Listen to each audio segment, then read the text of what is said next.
اعوذ باللہ من الشیطان الرجیم بسم اللہ الرحمن الرحیم یا ایہا المدثر قم فانذر وربک فکبر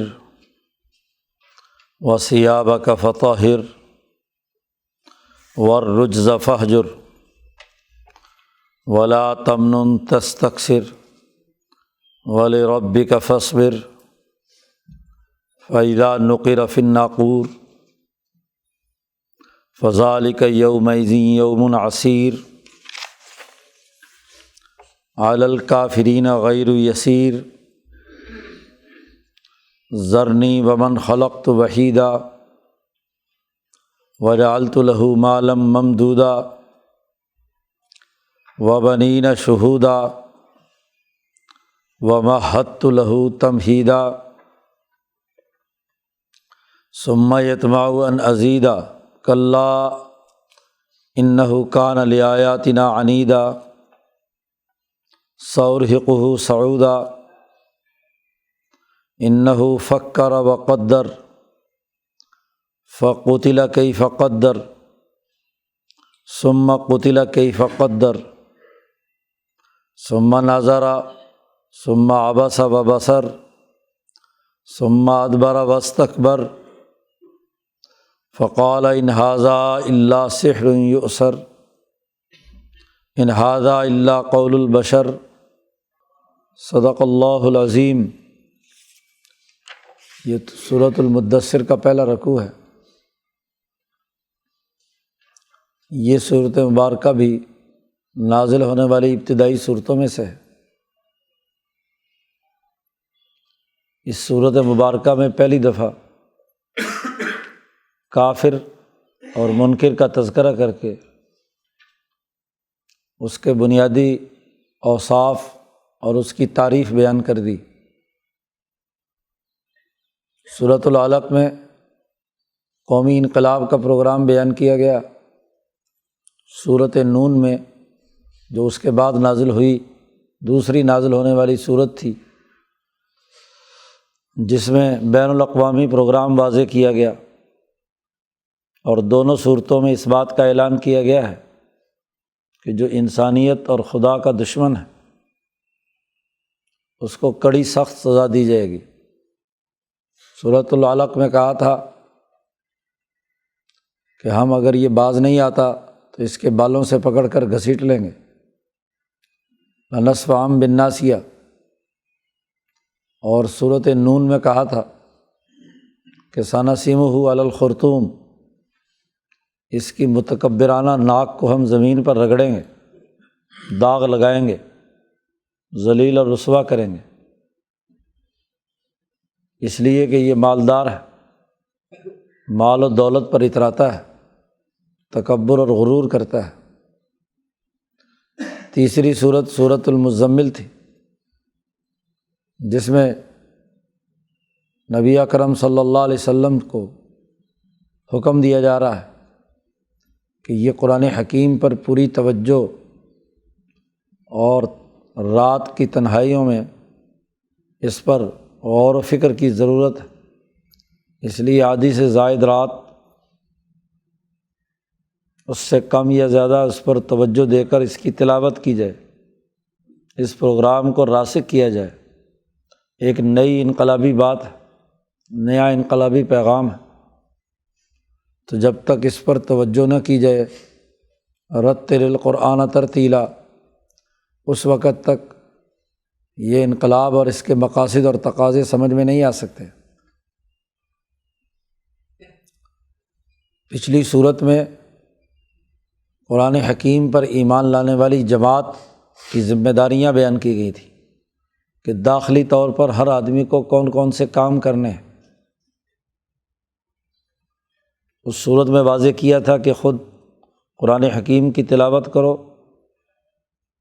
نماز قائم کرو، زکوٰۃ ادا کرو، جہاد اور قتال کی تیاری کرو، انسانی فلاح و بہبود کے لیے دنیا بھر میں سفر کر کے مال تجارت کو ترقی دو، یبتغون من فضل اللہ وغیرہ وغیرہ۔ تو ہر فرد کے داخلی نظام کی اس کی اپنی صلاحیت اور استعداد کے مطابق ترقیات کے بنیادی اصول بیان کیے گئے۔ وہاں نبی اکرم صلی اللہ علیہ وسلم کو مخاطب کر کے یہ احکامات دیے گئے، یا ایھا المزمل، رفقاء انقلاب تیار کیجیے اور ان امور پر ان کی تعلیم و تربیت کیجیے۔ اب اس صورت میں پہلی دفعہ نبی اکرم صلی اللہ علیہ وسلم سے کہا جا رہا ہے کہ یا ایھا المدثر، اے مدثر اٹھیے اور لوگوں میں اس پیغام کی حقانیت واضح کیجیے، جو ظالم متکبر ہیں انہیں ڈرائیے، اور جو صدق دل کے ساتھ اس کو ماننے والے ہیں ان کو خوشخبری سنائیے۔ تو یہاں مدثر کی تفسیر حضرت سندھی رحمۃ اللہ علیہ فرماتے ہیں کہ حضور صلی اللہ علیہ وسلم کے جو 5 نام ہیں ان میں جیسے حاشر رفقاء انقلاب کی تیاری کے لیے افراد تیار کرنا ہے،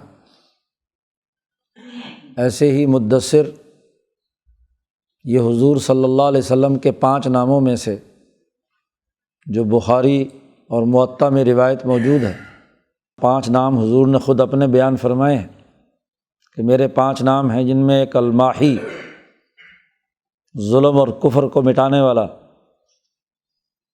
قرآن حکیم نے بھی یہ لفظ استعمال کیا ہے کہ اللہ تعالیٰ کفر مٹاتا ہے، یمحو اللہ ما یشاء، جو ظلم اور متکبر لوگ ہیں ان کو مٹاتا ہے۔ تو ماہی اسی سے ہے۔ تو 10 سارہ یہ جو لفظ ہے اس کا جو لغوی ماخذ ہے وہ اسی بنیاد پر ہے کہ جو ہلاک کرنے والا۔ تو المہلک، یا ایھا المدثر، اٹھو اور ان کو تباہ و برباد کرو، یہ جو ظالم اور متکبر ہے۔ وہاں تو کہا تھا لنصفعا بالناصیہ سورۃ العلق میں کہ ہم اس کو پکڑ کر بالوں سے گھسیٹیں گے۔ سورۃ نون میں کہا تھا نسمہ علی الخرطوم کہ ہم اس کی ناک کو داغ دیں گے۔ اب ہم مالا اعلیٰ کی وہ تمام قوتیں ہیں کہ جو آسمانوں اور زمینوں میں کام کر رہی ہیں، اور نبی اور ان کی تیار کردہ جماعت اسی تمام قوتوں کا حصہ ہیں۔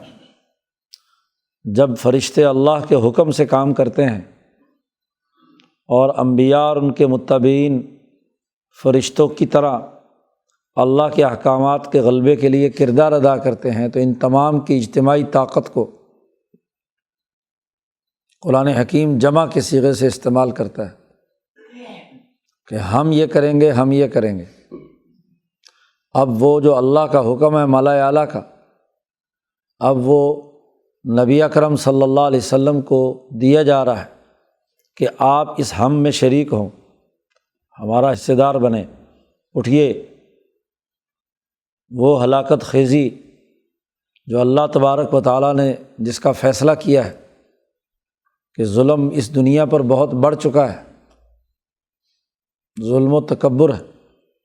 امام شاہ ولی اللہ فرماتے ہیں کہ حضور کی بعثت سے پہلے اللہ تبارک و تعالیٰ نے انسانیت پر نظر کی، عرب و عجم کو دیکھا تو سخت ناراضگی کا اظہار کیا تمام عرب اور عجم پر کہ اس زمانے میں قیصر و کسریٰ کے ظلم اور حجاز میں ان متکبروں کی حکمرانی کی وجہ سے انسانیت اذیت میں مبتلا ہے، اللہ کے مقابلے میں شرک اور کفر پیدا ہو رہا ہے۔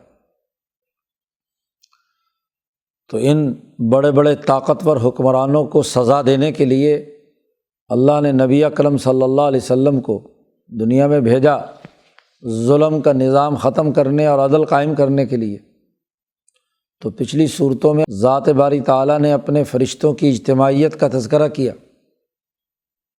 تو اب نبی اکرم صلی اللہ علیہ وسلم اور ان کے وہ رفقا جو تربیتی مراحل سے گزر چکے ہیں، 1 سال تک تقریباً پوری توجہ اور اہتمام کے ساتھ انہوں نے ساری رات یا آدھی سے زیادہ رات کھڑے ہو کر قرآن حکیم کے ان کلمات پر غور و فکر اور تدبر کیا ہے۔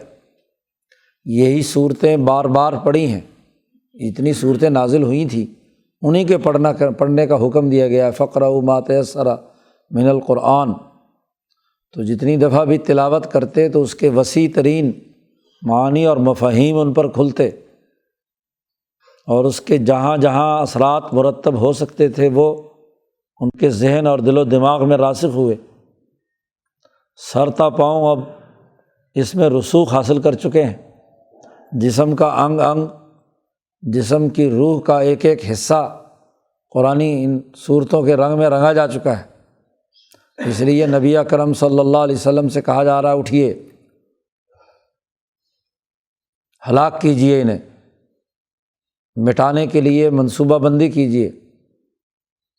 اور اس کا طریقہ کار یہ ہے کہ پہلے ان کو تنبیہ کی جائے، ڈرایا جائے۔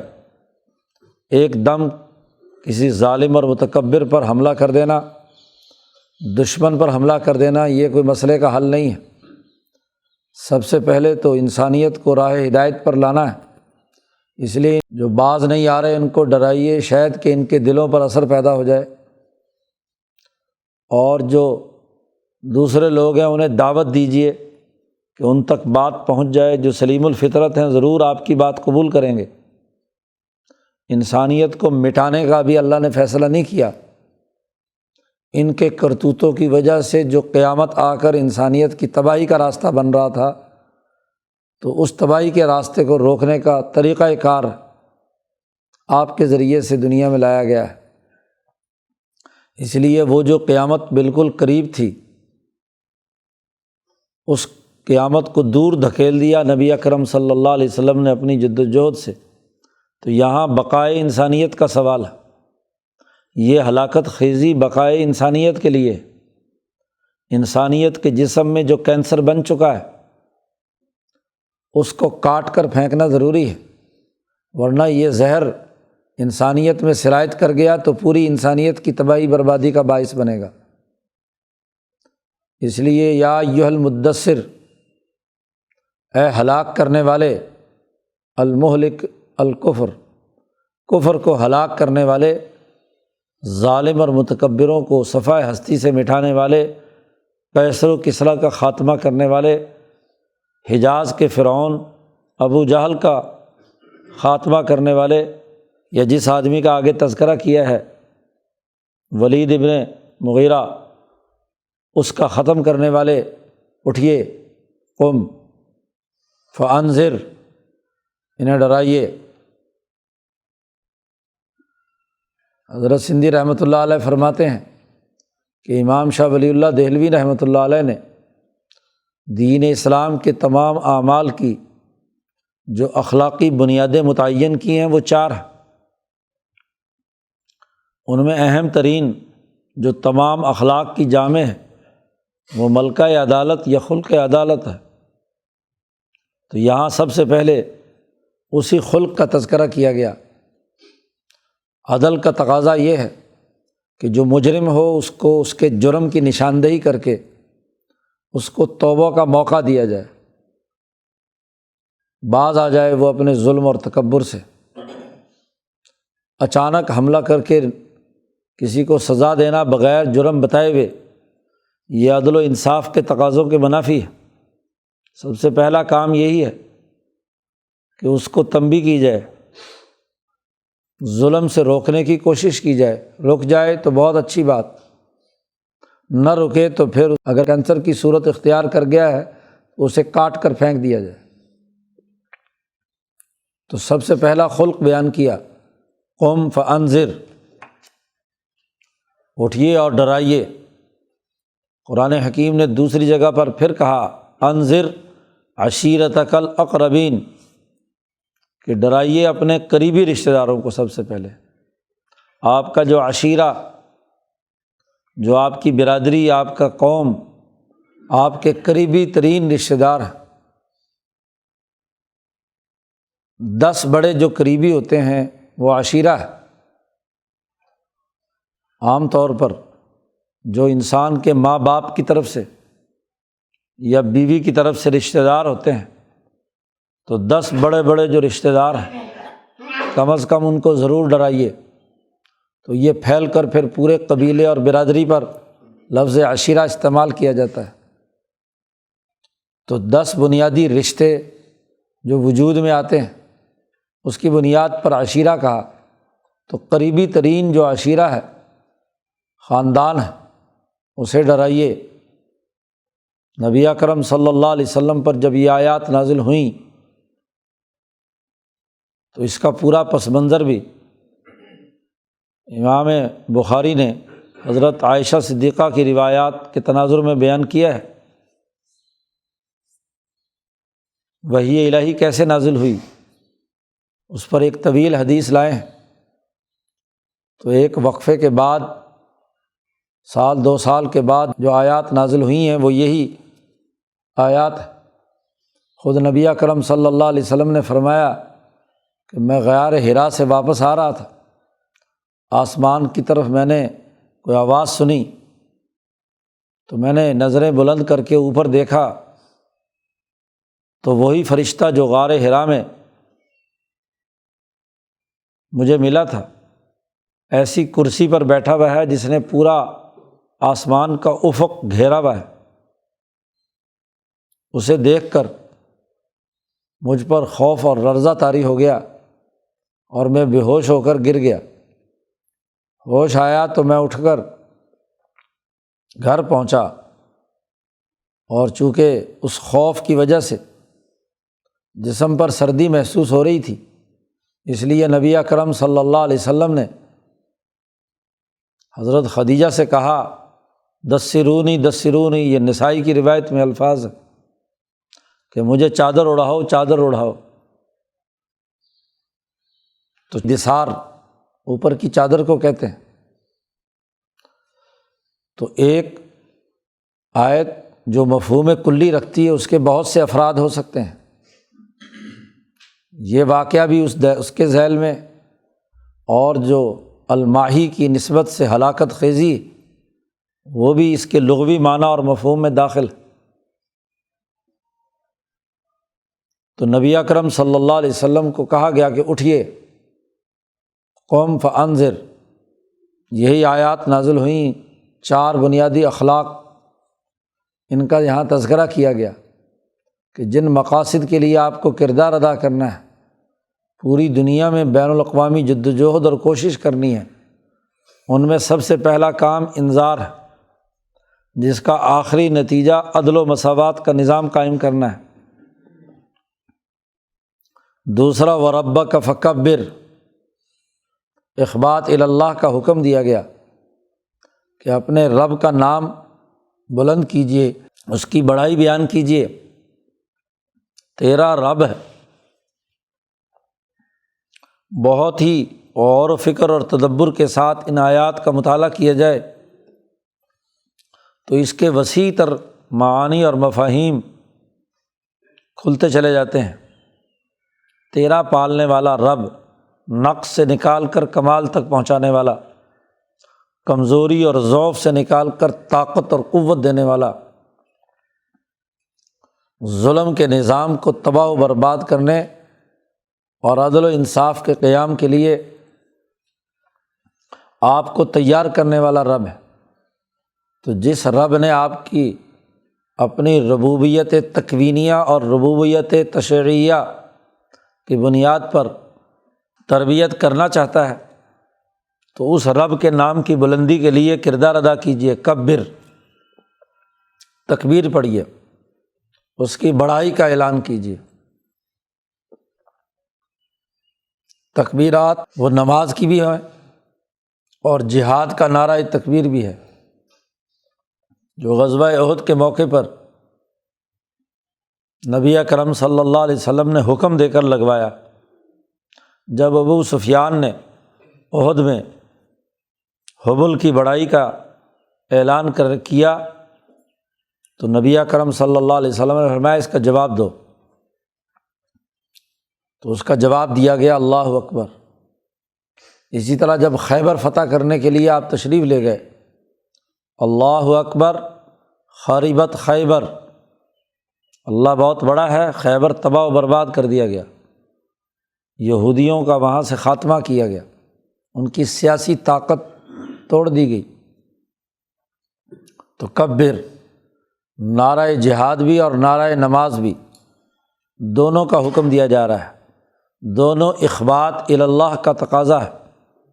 نماز میں اللہ اکبر وہ انسان کے سر سے لے کر پاؤں تک کہ پورے وجود میں اللہ کی بڑائی کا اعتراف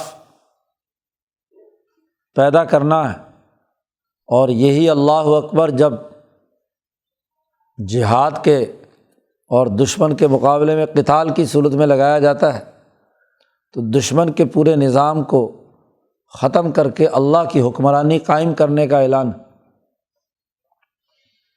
دوسرا خلق بیان کر دیا، وَثِيَابَكَ فَطَہِّرْ، تیسرا خلق کہ اپنے کپڑوں کو پاک رکھیے، پاکیزگی اختیار کیجیے۔ اور جب کپڑے پاک رکھنا جو جسم سے جدا ہے وہ ضروری ہیں، تو جسم پاک رکھنا تو بطریق اولیٰ ہے۔ اپنے جسم اور اپنے کپڑے کو، اور نہ صرف ظاہری طہارت بلکہ باطنی طہارت بھی، تو طہارت کے جو بنیادی مقاصد ہیں وہ پیش نظر رکھیے۔ طاہر ہوئے بغیر دشمن کو شکست نہیں دی جا سکتی۔ پاکیزہ خیالات، پاکیزہ اعمال، جسم اور روح کی پاکیزگی، کپڑوں کی پاکیزگی کے بغیر تمام تر اقدامات کوئی حیثیت نہیں رکھتے۔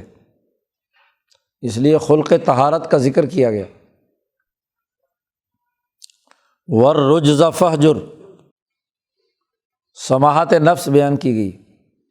جیسے جسمانی اور کپڑوں کی طہارت ضروری ہے، ایسے ہی جو دل و دماغ کے اندر نفس کی خواہشات اور اس کے حوالے سے جو گندے خیالات اور تصورات موجود ہیں، پست سوچ موجود ہے، اس سے دور رہنے کا حکم دیا گیا ہے۔ رجز ہر وہ چیز ہے جسے انسان اپنے دماغ میں غیر اللہ کے علاوہ اہمیت دیتا ہے، کسی بت کی ہو، کسی پتھر کی ہو، کسی جنسی خواہش کی ہو، کسی سونے چاندی اور مال و دولت کے دماغ کے اندر فکس کرنے کی ہو، جن کا قرآن حکیم نے ذکر کیا، زُيِّنَ لِلنَّاسِ حُبُّ الشَّهَوَاتِ مِنَ النِّسَاءِ وَالْبَنِينَ، بیویوں کی محبت، اولاد کی محبت، سونے اور جواہرات کی محبت،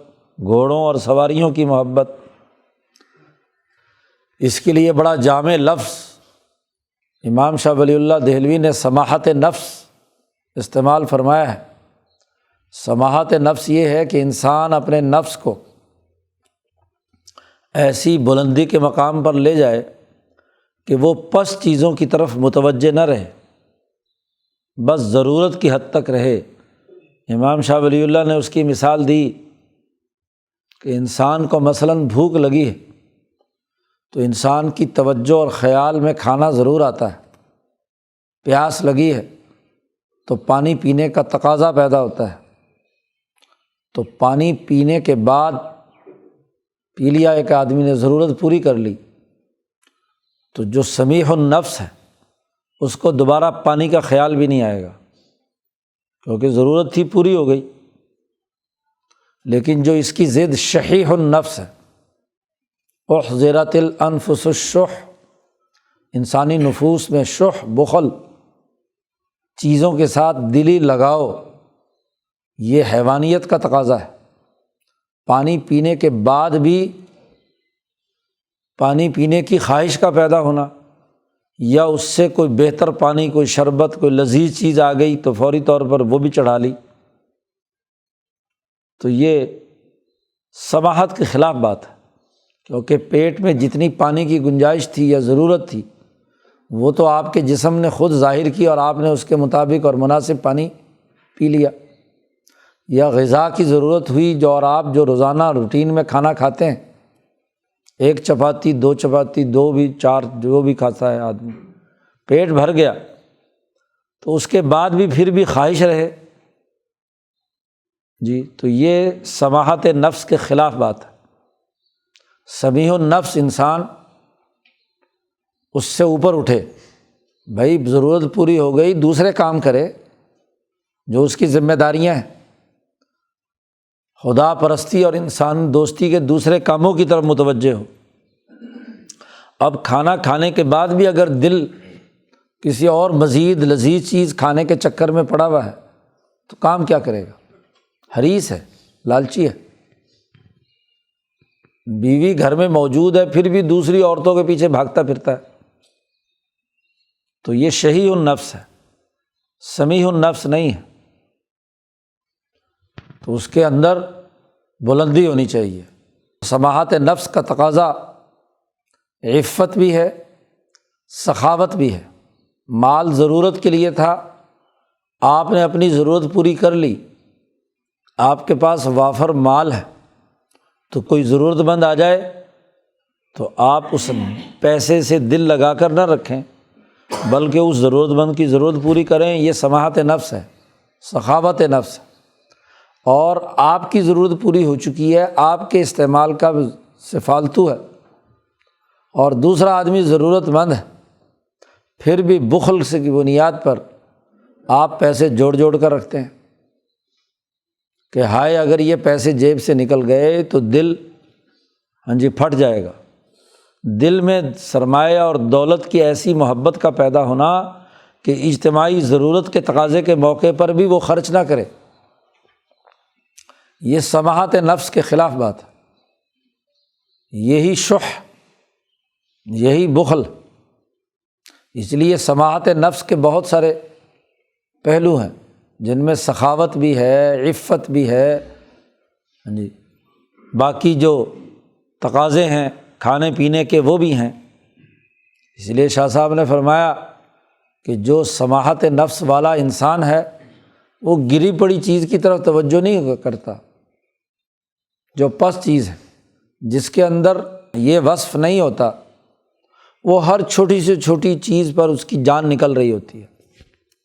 کوئی روٹی کا ٹکڑا مانگنے آ گیا اور آپ سے ضرورت سے زائد ہے، وہ دیتے ہوئے بھی دل تنگ ہوتا ہے، کسی پر پیسے خرچ کرتے ہوئے بھی دل تنگ ہوتا ہے۔ تو دل بڑا ہونا یہ سخاوت نفس، بلندی کی طرف جانا، عظمت اور وقار کی طرف جانا، اپنی ذلت اور کمزوری، اپنی پستی کی طرف نہ جائے۔ اور پستی دولت کی محبت ہے، عورتوں کے پیچھے بھاگنا ہے، اور دوسری خواہشات کے پیچھے، کھانا کھایا ہوا بھی ہے پھر بھی لذیذ سے لذیذ کھانے کے پیچھے پڑا ہوا ہے، تو یہ خرابی کی بات ہے۔ تو اس لیے کہا رجز، اور رجز ہر وہ چیز ہے جس کا دل کے ساتھ ایسی اٹیچ ہو جائے، ہو تو ضرورت کی انسان کی، لیکن ایسے طریقے سے وابستہ ہو جائے کہ اس کو جدا کرنے پہ جان نکلے۔ تو ایسے ہر طرح کے رجز کو، ایسی کمزوریوں کو، ایسی پستیوں کو فہجر چھوڑ دیجیے، کیونکہ جب آدمی ان چیزوں سے تعلق ایسا بنا لیتا ہے تو گویا کہ وہ ایک بت بن گیا، آدمی اس کی پرستش کرتا ہے، پیسے کی پرستش کرتا ہے، اس کے گرد گھوم رہا ہے۔ کسی کے دماغ میں کوئی عورتوں کی محبت اور عشق غالب ہو گیا تو عورتوں کے پیچھے ہی دوڑتا پھر رہا ہے جی۔ کسی میں کوئی اور پست کام کی طرف توجہ ہو گئی ہے، ذلیل ترین کام، لیکن وہ اسی کے پیچھے دن رات اپنا لگائے بیٹھا، تو یہ بھی رجز، یہ اس کے لیے وہی بت ہے۔ ضروری نہیں کہ پتھر کا باہر کا بت ہو، وہ بت بھی اسی لیے پوجا جاتا ہے کہ اس کی محبت دل میں بیٹھی ہوئی ہے، پستی کی بات ہے۔ وَلَا تَمْنُن تَسْتَكْثِرْ،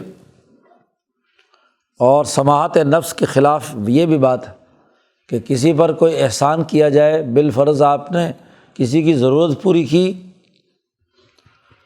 اور اس پوری ضرورت پوری کرنے کے بعد احسان جتلانا جی۔ قرآن حکیم نے کہا ہے دوسری جگہ پر کہ جب انسان کسی کو دے کر احسان جتلائے تو قرآن نے کہا کہ اس احسان اور من جتلانے کے بجائے اگر کوئی اس سے اچھی بات کہہ دیتے، سلیقے سے معذرت کر لیتے تو وہ اس سے اچھا تھا۔ قول معروف اس صدقے سے بہتر ہے جو جتلایا جائے۔ پیسے دینے کے بعد اس کو حقیر سمجھا جائے، اس کی عزت نفس سے کھیلا جائے، اس کو ذلیل کیا جائے مجمع عام میں کہ یہ تو بھوکا ننگا پیسے مانگتا ہے اور مجھ سے پیسے لے کے گیا۔ اس سے اچھا تو اس کو کہہ دیتے کہ بھائی معاف کر کہیں اور سے لے لے۔ تو قرآن حکیم نے کہا ولا تمنن تستکثر، ایسا نہ کر کہ احسان کرے اور پھر اس کا فوری بدلہ بھی چاہے۔ کسی غریب کو پیسے دے کر اس سے وگار لینا، بغیر کسی معاوضے کے کام کرانا، یا جن سے کام کرایا اس کو عوض دینے کے بجائے صدقہ زکوٰۃ کے پیسے دے دیے، تو یہ بھی سماحت نفس کے خلاف بات ہے۔ کام کی مزدوری الگ ہے، اور اگر کوئی صدقہ خیرات آپ نے کرنا ہے وہ ایک الگ مستقل فعل ہے، اس کو معاوضے میں ادا نہیں کیا جا سکتا۔ تو یہ 4 بنیادی اخلاق یہاں بیان کیے گئے، عدالت سے شروع کر کے سماحت، ان دونوں کا بڑا گہرا تعلق انسانیت کے ساتھ ہے، سماحت نفس کا اور عدالت کا دوسرے انسانوں کے ساتھ ہے۔ اور انسان کی اپنی داخلی اور اجتماعی تربیت کے لیے ربک فکبر و ثیابک فطہر، اس کو درمیان میں بیان کیا، کیونکہ جب انذار مقصود ہے، اجتماع کو درست کرنا ہے، تو اس کا اول و آخر ہدف عدالت اور سماحت نفس ہو۔ لیکن یہ کام تبھی ہوگا کہ جب وہ یہ کام کرنے والا آدمی اخبات اللہ کرے گا اور طہارت کے خلق سے متصف ہوگا، وہی یہ کردار ادا کر سکتا ہے۔ اور اسی سماحت نفس کا ایک اہم پہلو ہے وَلِرَبِّكَ فَاصْبِرْ، اپنے رب کے لیے صبر و استقامت اختیار کرنا، ڈٹ جانا، رک جانا، مشکلات آئیں، پریشانیاں آئیں تو انہیں برداشت کرنا۔ اس لیے قرآن حکیم نے پیچھے جو بات بیان فرمائی ہے انسان کے حوالے سے کہ خلق الانسان ہلوعا اذا مسہ الشر جزوعا، جی کوئی شر اور تکلیف پہنچتی ہے تو شور مچا لیتا ہے، پورا محلہ سر پر اٹھایا ہوا ہوتا ہے، پورا شہر کہ مر گیا مر گیا مر گیا۔ اور اگر کسی کوئی مال ملے اذا مسہ الخیر تو منوع تکبر اور غرور سے اس کی گردن اکڑی ہوئی ہوتی ہے، سب پر اتراتا ہے کہ دیکھو جی میں کتنا کامیاب ہوں، میری ٹیکنیک کتنی کامیاب ہوئی، کتنی میں نے ترقی کی۔ تو یہ بھی شحیح النفس ہے، اس میں بھی وقار نہیں ہے۔ انسان کو کوئی انعام ملے، خیر ملے تو اس کو وقار سے برداشت کرے، نہ کہ اتراتا پھرے، لوگوں کو حقیر سمجھے، اللہ کا شکر ادا کرے اور وقار کے ساتھ، شرافت کے ساتھ اسے بیان کرنا، حقیر کسی کو کیے بغیر، یہ سماحت نفس ہے۔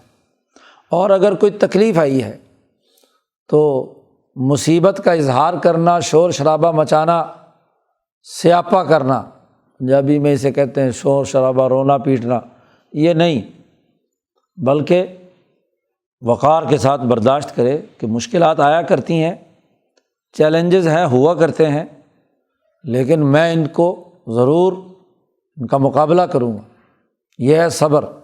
اور پھر دنیا میں لوگ صبر کرتے ہیں، وقار کا مظاہرہ کرتے ہیں، سماحت نفس کا مظاہرہ کرتے ہیں۔ بہادر اور دلیر لوگ مشکلات سے نہیں گھبراتے، بڑے بڑے کافر ڈٹ جاتے ہیں اپنی جگہ پر۔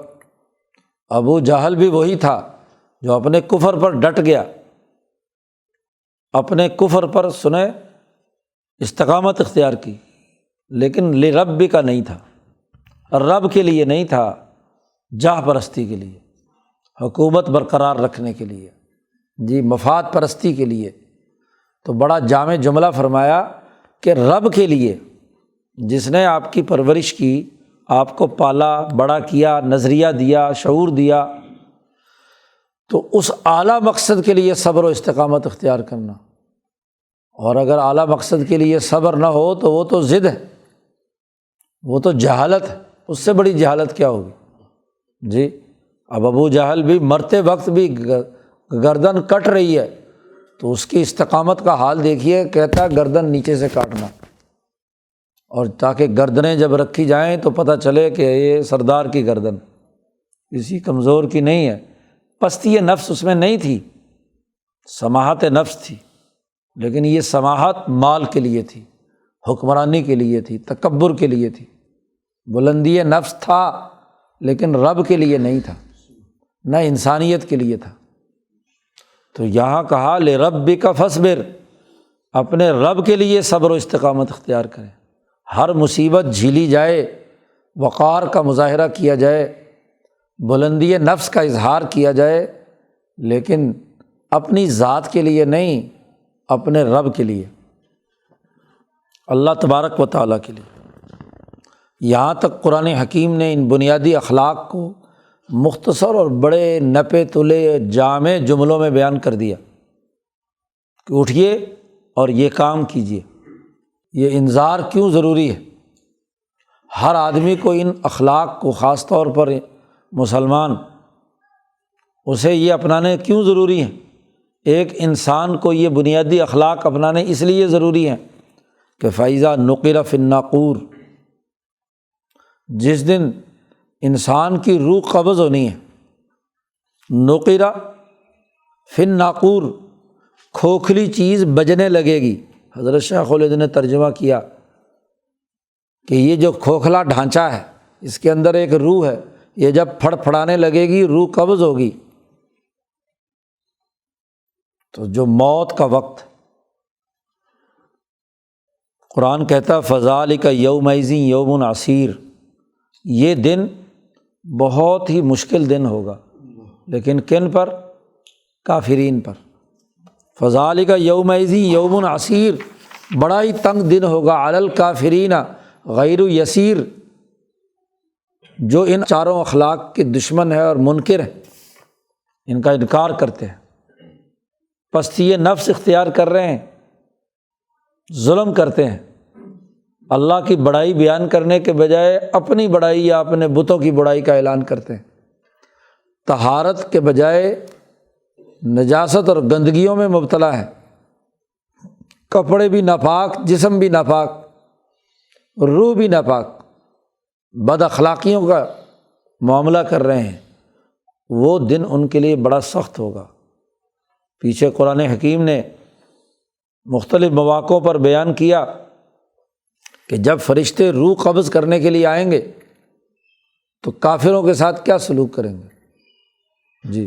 خوفناک منظر، اس روح کے قبض کرنے کا ایک پورا منظرنامہ قرآن حکیم نے بیان کیا ہے۔ تو وہ دن بڑا تنگ دن ہوگا، بہت ہی زیادہ مصیبت کا دن ہوگا۔ یہاں عام طور پر مفسرین ان آیات کو قیامت کے اوپر کیا ہے فٹ کرتے ہیں۔ قیامت بھی ہے، وہ دن بھی بہت غیر و یسیر ہے، لیکن قیامت سے پہلے دنیا کے اندر بھی ہے، اور ویسے بھی جس کی موت آ گئی اس کی قیامت تو آ گئی جی۔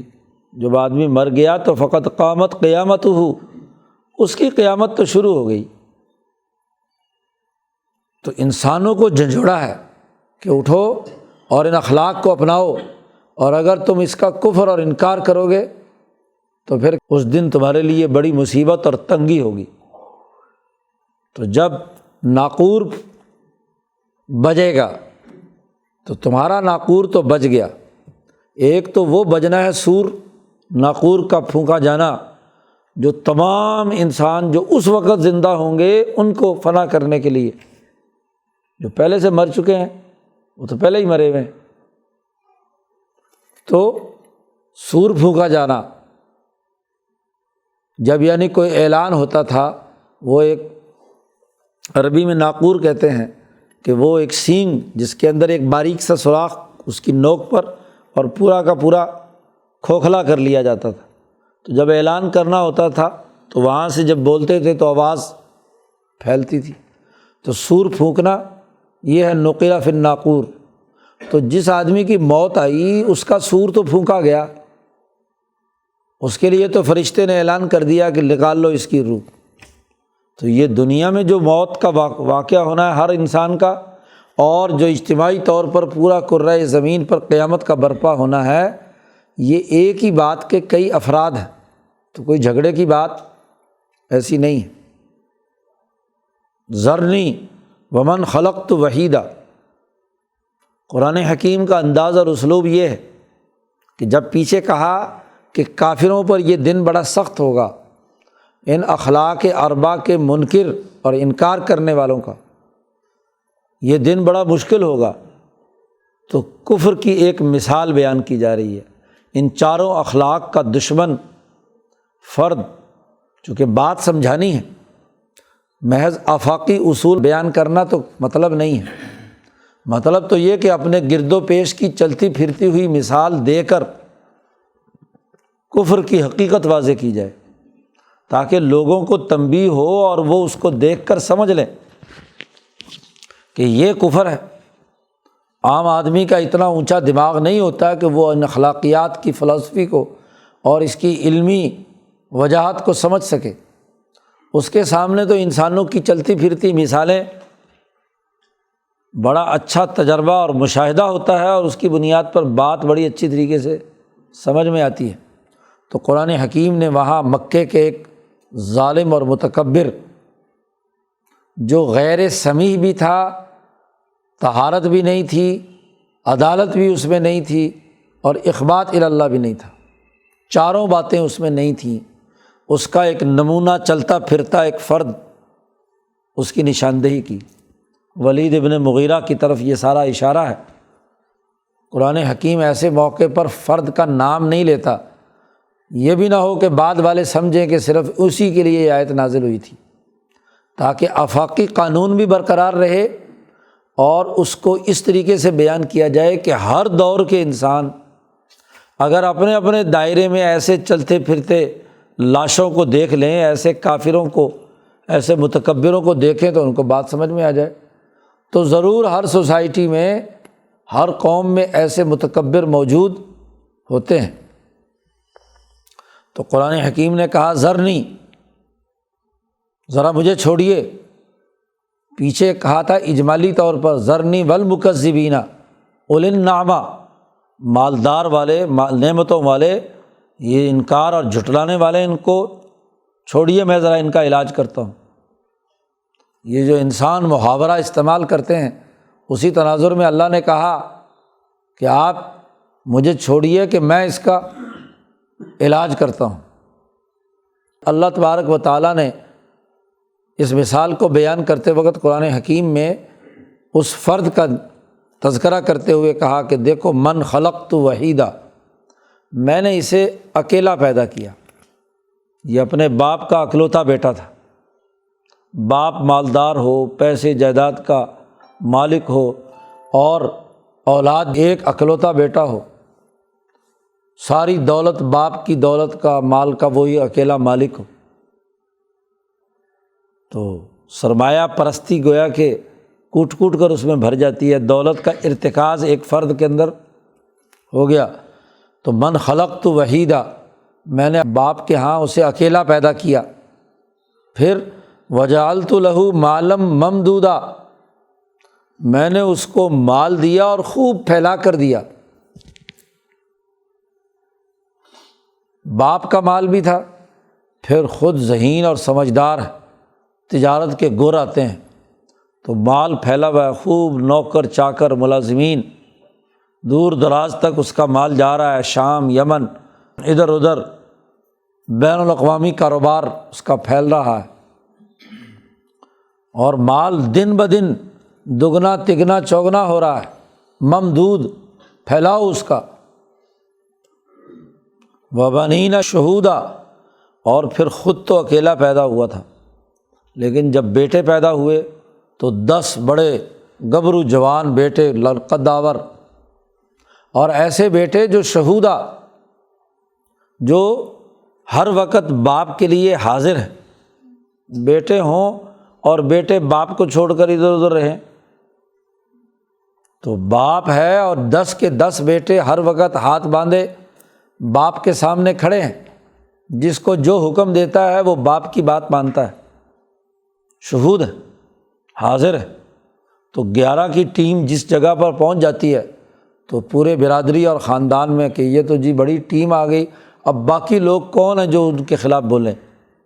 کوئی سیاسی رائے دے تو کسی کو اختلاف کی جرات نہیں ہوتی، کوئی معاملہ پیش آ جائے تو وہ نہیں۔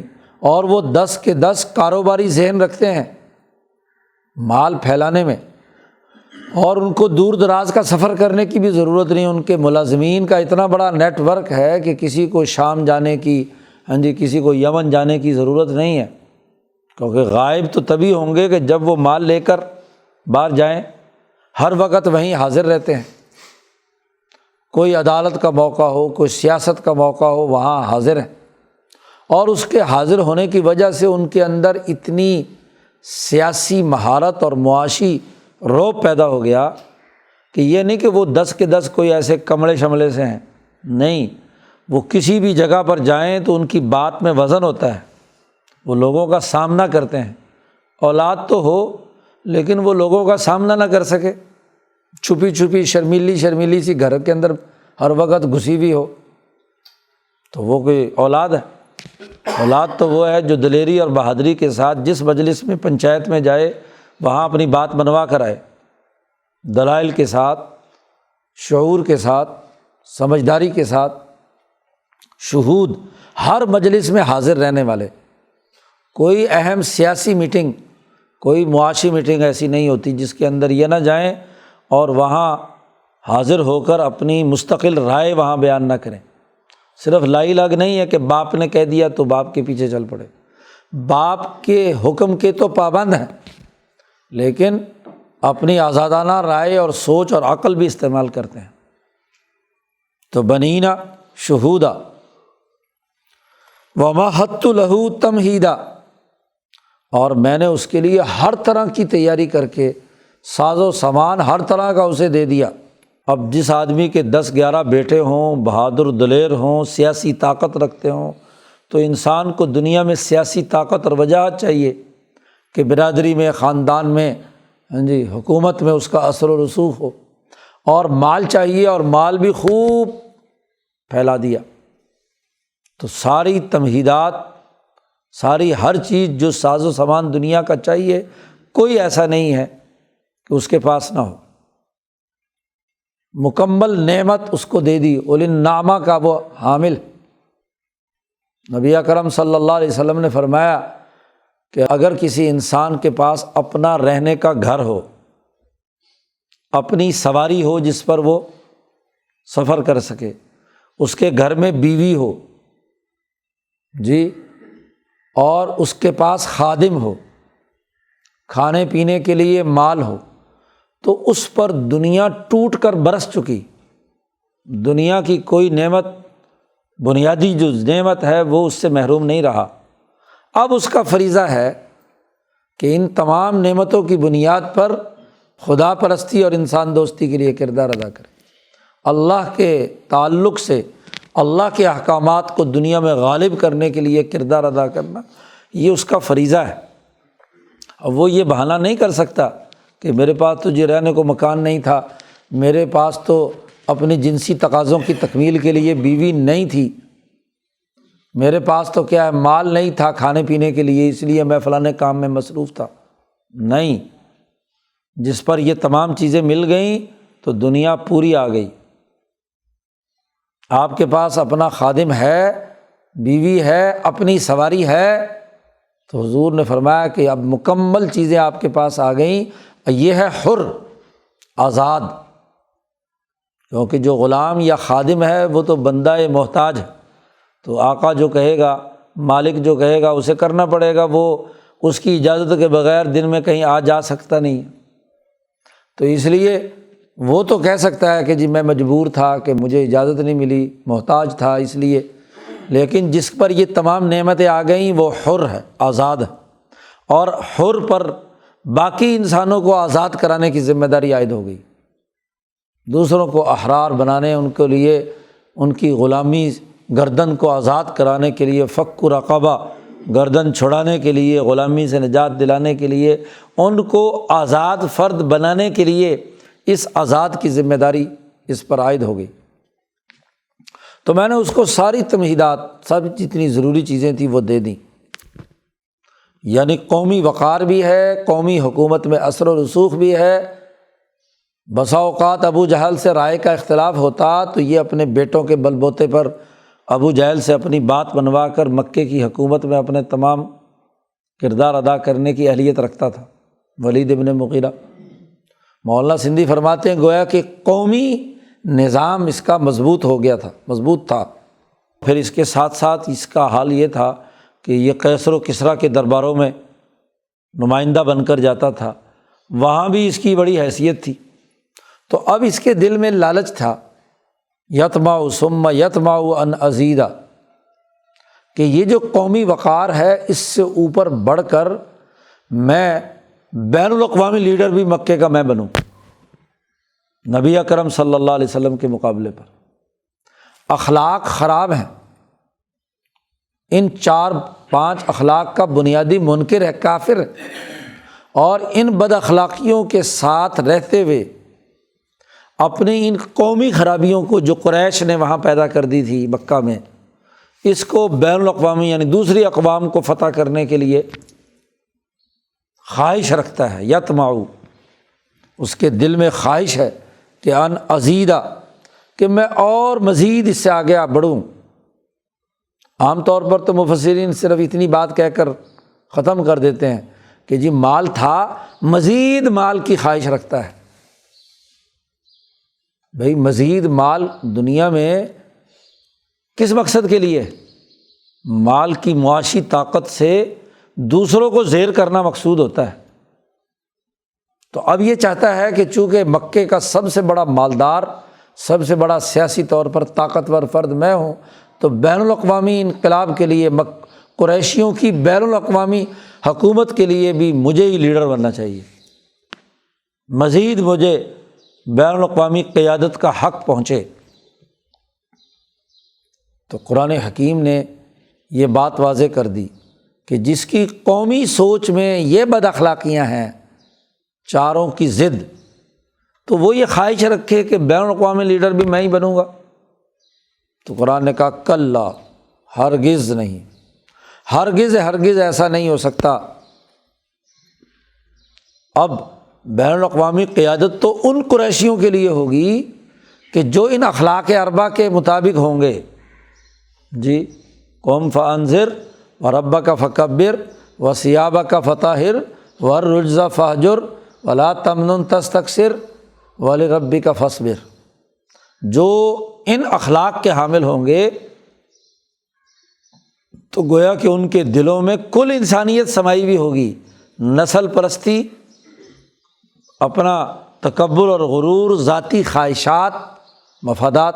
اگر یہ ذاتی خواہشات والے لوگ بین الاقوامی لیڈر بن جائیں تو پوری دنیا کو لوٹ کر کھا جائیں گے، پوری انسانیت کو حقیر سمجھیں گے۔ اس لیے کلا، ہرگز یہ بین الاقوامی لیڈر نہیں بن سکتے، یہ اس کام کے لیے نہیں ہے۔ سورۃ العلق میں یہ کلا 3 دفعہ آیا تو اس متکبر کا ذکر کیا، ابو جہل کا خاص طور پر، کہ جو وہاں قومی زندگی کے اندر بد اخلاقیوں، اب ایسا مالدار بھی نہیں ہے جیسا ولید ہے، لیکن وہاں اپنی چال بازیوں اور چکر بازیوں سے مکے کا لیڈر بنا ہوا ہے، اور یہ بین الاقوامی سوچ رکھتا ہے، اس لیے کہ اس کے پاس قومی وسائل میں یہ باقی سارے سرداروں سے بڑا طاقتور ہے، تو یہ سمجھتا ہے کہ میں بین الاقوامی لیڈر بھی مجھے بننا چاہیے۔ اس لیے ابو جہل کے لیے حضور صلی اللہ علیہ وسلم نے فرعون حاذل امہ کہا کہ یہ یہاں قریشی نظام کا کیا ہے، فرعون، اور یہ ولید اپنی مال و دولت اور سیاسی طاقت کے بل بوتے پر بین الاقوامی لیڈر بننا چاہتا ہے۔ قرآن کہتا ہے انہ کان لآیاتنا عنیدا، ہرگز کیوں نہیں بن سکتا؟ اس لیے کہ ہماری آیات کا یہ دشمن ہے، نہ یہ طہارت حاصل کرنا چاہتا ہے، نہ اللہ کی بڑائی اختیار کرنا چاہتا ہے، نہ یہ کیا ہے مال کو اللہ کے راستے میں خرچ کرنا چاہتا ہے۔ گندگی اس کے دل میں بیٹھی ہوئی ہے، مال کی محبت اس کے اندر ہے، کسی کو کسی غریب کو پیسے دیتا ہے تو احسان جتلاتا ہے، جتنے پیسے خرچ کرتا ہے اس کا دگنا تگنا وصول کرتا ہے جی، پیسے خرچ ہی اس غریب پر کرتا ہے جو تستکثر، جب لوٹائے تو زیادہ لوٹائے، پرافٹ کے ساتھ آئے جی۔ تو اس کے دماغ میں تو یہ خرابی ہے۔ اس کو اگر بین الاقوامی لیڈر بنا دیا تو باقی دنیا کے سارے، یہ تو یہاں اپنی قوم کو چھوڑنے کے لیے تیار نہیں ہے تو دوسری قوموں کا کتنا سخت استحصال کرے گا۔ اس لیے یہ ہماری آیات کا دشمن ہے۔ اب تو اس کی الٹی گنتی شروع ہو گئی، سأرہقہ صعودا، میں اسے چڑھائی چڑھاؤں گا۔ یہ اپنے خیال کے مطابق تو صعود اوپر چڑھنا، اچھا چڑھ کر آدمی میں ایک ہمت نہ ہو، کمزوریاں ہوں تو کیا ہوتا ہے، گر پڑتا ہے نا جی۔ جس کے اندر جان نہ ہو، آپ چوٹی پر پہنچنا چاہتے ہیں اور درمیان میں ہی کیا ہے بس ہو جائے تو واپس گر پڑے، یا وہیں پر اتنا تھک جائے آدمی کہ اگلے کا خیال اور خواہش تو ہو کہ مجھے چوٹی چڑھنی ہے، لیکن پہنچنے کی پاؤں میں طاقت نہیں ہے، جان نہیں ہے۔ اللہ پاک کہتے ہیں کہ میں اس کو اب بلند چوٹی اس کو چڑھاؤں گا، کیونکہ پیچھے کہا تھا نا ذرنی، مجھے چھوڑ دو، میں نے جسے پیدا کیا ہے میں عنقریب اسے کیا ہے اوپر چڑھاؤں گا جہاں کی یہ خواہش رکھتا ہے۔ اب چڑھنے کے لیے تو طاقت چاہیے، اخلاق چاہیے، بین الاقوامی لیڈر ہونے کے لیے تو ضبط چاہیے، سخاوت نفس چاہیے، وہ تو ہے نہیں۔ تو اب میں اسے اوپر جی بڑی اوپر کی طرف چڑھواؤں گا۔ اوپر چڑھتا ہے پھر گر جاتا ہے، پھر دوبارہ چڑھتا ہے پھر گر جاتا ہے۔ تو جب آدمی کمزور ہو تو پھر گرتا ہے چڑھتا ہے، گرتا ہے چڑھتا ہے، تو اتنی چڑھائی نہیں کرتا جتنا کیا ہے نیچے آ جاتا ہے۔ اوپر چڑھانے کے بجائے نیچے، تو خیالات اور تصورات تو اونچے پر چڑھائی کے ہیں، لیکن اونچی پر چڑھائی کے لیے جو طاقت اور قوت اور اخلاق کی صلاحیت چاہیے وہ اس کے اندر نہیں ہے۔ اور پھر اس کا پورا منظرنامہ قرآن حکیم نے اس کی اس مجلس کا کھینچا ہے۔ دار الندوہ میں یہ سارے مشرک جمع ہوئے، نبی اکرم صلی اللہ علیہ وسلم کے اس انقلابی پیغام پر مجلس مشاورت منعقد ہوئی تو رائے لی گئی۔ ابو جہل نے سب سے پوچھا، ہاں بھی بتاؤ حضور صلی اللہ علیہ وسلم کے بارے میں کیا رائے ہے؟ کوئی کہتا ہے جی ساحر ہیں، کوئی کہتا ہے جی یہ تو کوئی شاعر ہیں، کوئی کہتا ہے یہ تو مجنون ہیں، کوئی کہتا ہے مفتون ہیں، طرح طرح کے اپنے اپنے خیالات کے مطابق رائے دے رہے ہیں۔ تو یہ بولا، لوگوں نے اس سے پوچھا ہاں بھائی تو بتا۔ اس سے پہلے اس سے ایک ملاقات نبی اکرم صلی اللہ علیہ وسلم کی ہو چکی ہے۔ نبی اکرم صلی اللہ علیہ وسلم کے پاس یہ آیا معلومات لینے کے لیے، کیونکہ مجلس میں جا رہا تھا تو اسے پتہ تھا کہ وہاں ضرور بات ہوگی، تو ضرور چلو جہاں جس کا مقدمہ ہمارے پارلیمنٹ میں زیر بحث ہے تو میں جا کر ملاقات کرتا ہوں۔ تو یہ ملاقات کے لیے حضور صلی اللہ علیہ وسلم کے پاس آیا، سوالات کیے، حضور نے قرآن حکیم پڑھ کر سنایا تو اس پر بڑا اثر ہوا۔ اس کی جو باڈی لینگویج تھی اور باقی جو گفتگو تھی اس سے اندازہ مکے کے مشرکوں کو یہ ہوا کہ شاید یہ بھی نرم پڑ رہا ہے، اور اگر یہ نرم پڑ گیا تو ہمارے لیے بڑی مصیبت ہوگی، کیونکہ اس کے پاس سیاسی طاقت بھی ہے اور معاشی قوت بھی ہے۔ باقی لوگ جو اب تک ایمان لائے ہیں گو خوشحال ہیں، لیکن اس درجے کے نہیں جیسے ابو بکر صدیق رضی اللہ تعالیٰ عنہ، لیکن یہ زیادہ اثر و رسوخ رکھتا ہے۔ تو اس نے وہاں اس مجلس میں نبی اکرم صلی اللہ علیہ وسلم سے سوال و جواب میں اس نے کچھ ایسی باتیں کی جس سے اس کا میلان ادھر قرآن حکیم کی طرف، نبی اکرم صلی اللہ علیہ وسلم کی طرف اس کا میلان ظاہر ہونا شروع ہوا، نرمی پیدا ہوئی اس کے دل میں۔ آپ صلی اللہ علیہ وسلم کی توجہ اور آپ کی دعوت کی تاثیر کا یہ اثر ظاہر ہوا۔ اب کھلبلی مچ گئی مشرکوں کو، اب انہوں نے خسر پسر شروع کی کہ اس کو کسی طریقے سے قابو کیا جائے۔ اس لیے جب اس مجلس میں پہنچا اور وہاں کسی نے ساحر، کسی نے شاعر، کسی نے کچھ کہا، تو اس نے تقریر کرتے ہوئے کہا کہ بھائی میں بڑے بڑے درباروں میں گیا ہوں، میں نے بڑے شاعروں کی شاعری سنی ہے، میں نے جادوگروں کی جادوگری دیکھی ہے، میں نے بڑے لوگ دیکھے ہیں دنیا بھر کے، لیکن یہ جو کلام محمد صلی اللہ علیہ وسلم بیان کر رہے ہیں یہ شاعری بھی نہیں ہے، ساحری بھی نہیں ہے، ہاں جی، یہ تو کوئی اور یہ اونچی بات ہے، ہونا ہو یہ ضرور اللہ کا کلام ہی ہو۔ تو وہاں تقریر کرتے ہوئے بھی اس نے شروع میں یہ بات کہی کہ یہ بات جو ہے نہ ساحر ہے، نہ شاعر ہے، نہ جادوگر ہے۔ اب اس کی رائے کی بڑی اہمیت تھی، لیکن وہ جتنے بھی باقی لوگ تھے وہ کائیں کائیں کر کے اس کے پیچھے پڑ گئے، دباؤ ڈالنا انہوں نے شروع کیا۔ اب اس نے کہا کہ یہ کہنے کا مقصد تو یہ تھا کہ شاید یہ بھی مان جائیں تو جی تو چلو ہم مل کر کیا ہے اس دین کو قبول کر لیں۔ وہی مثال جیسے ہرقل کے ساتھ ہوا تھا کہ ہرقل نے خود تسلیم کر لیا کہ بات صحیح ہے، لیکن اس نے دروازے بند کر کے جیسے ہی کہا کہ بھئی یہ تو بات ہاں جی اللہ کا کلام لگتا ہے، تو سارے کے سارے جتنے بھی اس کی پارلیمنٹ کے لوگ تھے ہاں جی وہ سب کے سب ہاں جی وہاں سے اٹھ کر بھاگنے لگے، نفرت کا اظہار کیا۔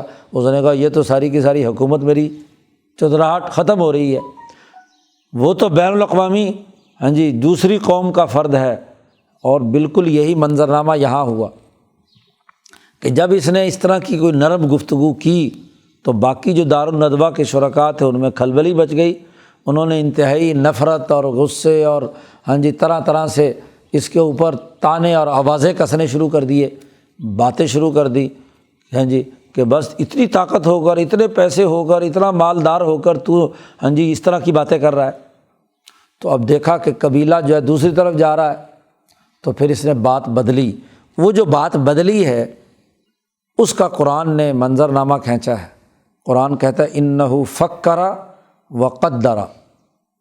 اب اس نے تمام لوگوں کے رد عمل کو دیکھ کر غور و فکر کیا، سوچا ہاں جی دماغ لڑایا، اب بیلنس کرنے لگا کہ اگر میں محمد صلی اللہ علیہ وسلم پر ایمان لایا تو پھر یہ اس کے نتائج مجھے بھگتنا، یہ سارے لوگوں کی مخالفت مجھے برداشت کرنی پڑے گی، میری چودراہٹ ختم ہوگی، میرے مال کے ہونے کے باوجود میرے بیٹوں کے لوگ مخالف ہوں گے، اپنی سیاسی حیثیت کے ختم ہونے کا اسے تو وقدرا اور اندازہ لگایا ہاں جی اندازہ لگایا کہ کیا اس کو اختیار کرنے میں فائدہ ہے یا اس کو اختیار کرنے میں، اور معیار کیا تھا، سرمایہ کس سے بڑھے گا، سیاسی طاقت کیسے بڑھے گی، میں بین الاقوامی لیڈر کیسے بنوں گا۔ قدرا، اب اس نے اندازہ لگایا کہ اگر جس نبی پر کلام نازل ہوا ہے تو ظاہر لیڈرشپ کس کی ہوگی، اس کی ہوگی، مجھے تو کیا ہے ان کے ماتحت رہ کر کام کرنا پڑے گا، میری لیڈرشپ تو نہیں ہوگی، بھلے ہی میرے پاس مال ہو۔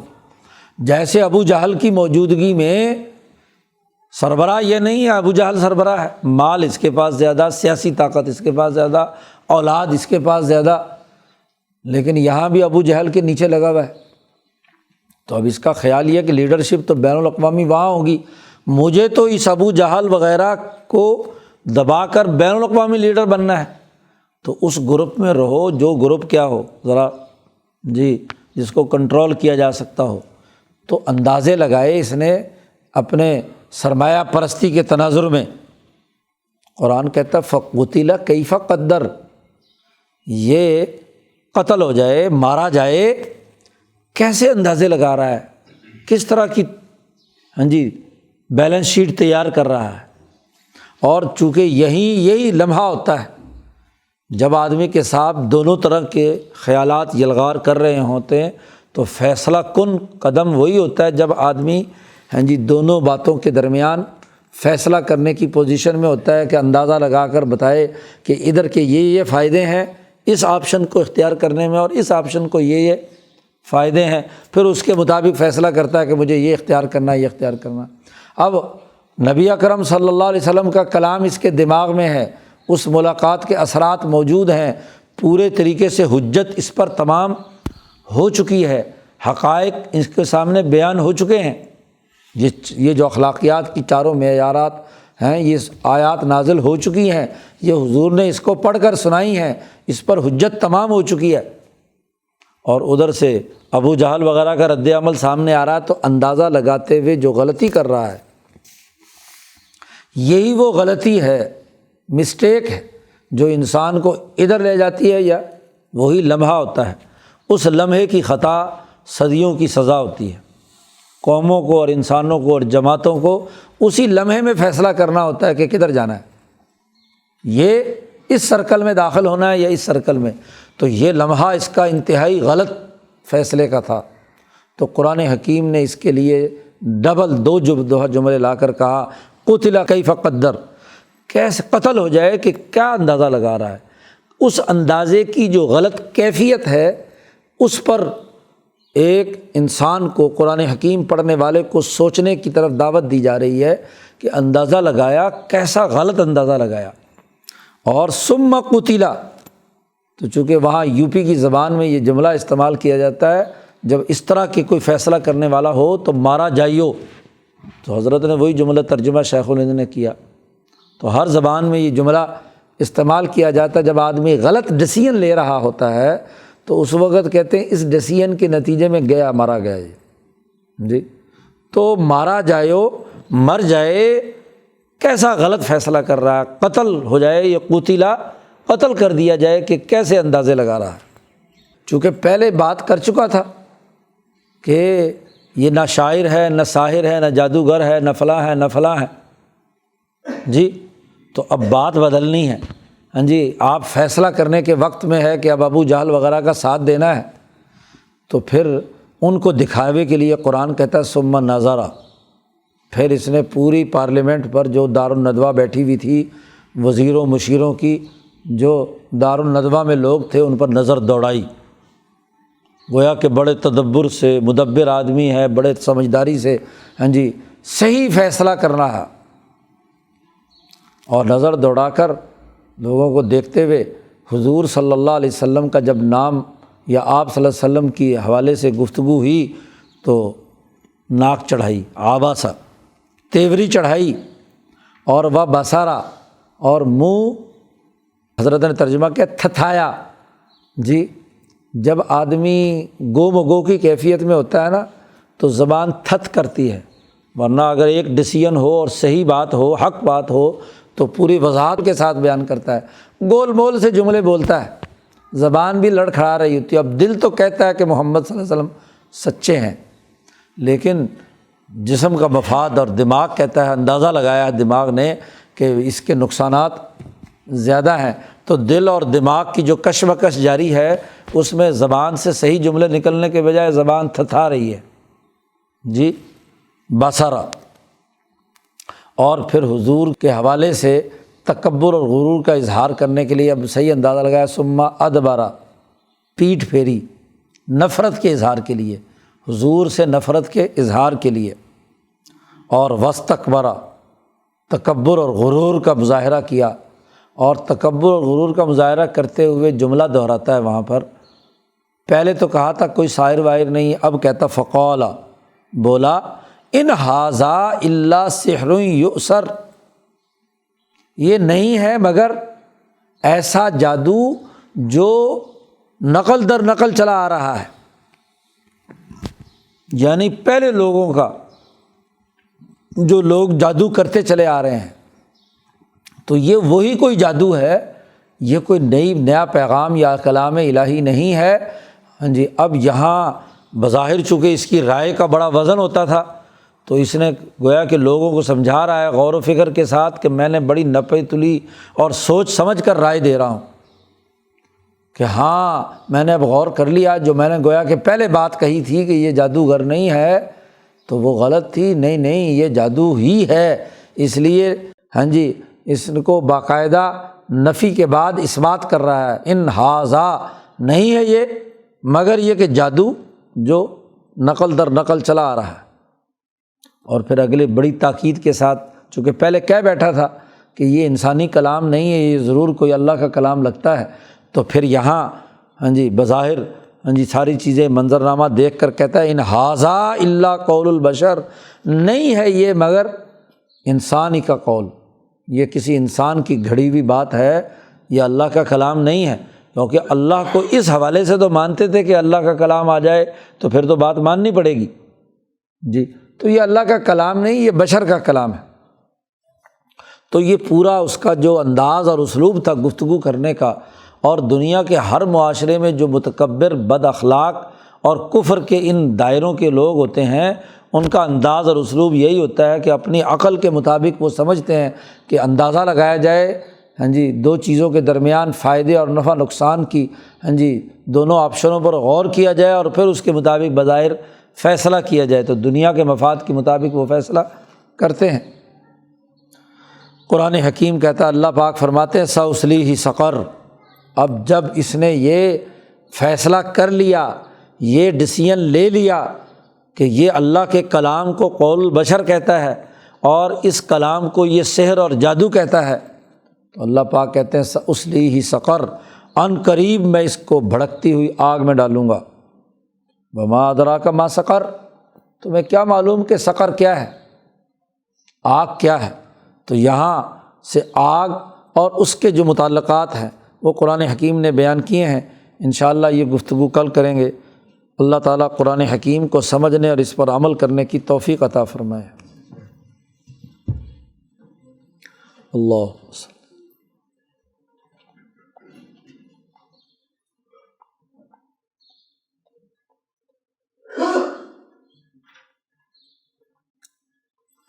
اجمعین۔